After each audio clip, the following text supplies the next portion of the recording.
BNP chairperson ও ৩ বারের সাবেক প্রধানমন্ত্রী বেগম খালেদা জিয়ার ৮১তম জন্মদিন আজ। তার জন্মদিনে নেতাকর্মী ও সমর্থকদের কেক না কেটে আল্লাহর দরবারে দোয়া করার পরামর্শ দেওয়া হয়েছে। বান্ডেল থাকলে প্রতি সেনমানিতে টাকা বাঁচবে। বিকাশ সেনমানি বান্ডেল কিনে জিতুন প্রতি লেনদেনে। রাজনৈতিক প্রজ্ঞা, দূরদর্শিতা, সৌহার্দ্য, পরিমিতিবোধ ও পরমতের প্রতি শ্রদ্ধার জন্য গত ১৫ বছরের স্বৈরশাসনের সময় তিনি ছিলেন আলোচনার কেন্দ্রে। ২০০৯ সালে আওয়ামী লীগ ক্ষমতায় আসার পর ৩ বারের সাবেক প্রধানমন্ত্রী খালেদা জিয়াকে কারারুদ্ধ করেন শেখ হাসিনা, উচ্ছেদ করেন সেনানিবাসের বাড়ি থেকে। অসুস্থ খালেদা জিয়াকে আটকে রাখা হয় কারাগারে। বিচারের নামে হয়রানির পরও আপোষ করেননি খালেদা জিয়া।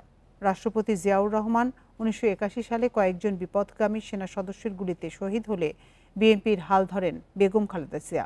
৯০-এর স্বৈরাচার এরশাদ বিরোধী আন্দোলনে খালেদা জিয়া হয়ে ওঠেন ঐক্যের প্রতীক। গণতন্ত্র পুনরুদ্ধারের আন্দোলনে অবিচল থেকে নেতৃত্ব দেওয়ার জন্য তাকে আপোষহীন নেত্রী হিসেবে আখ্যা দেওয়া হয়।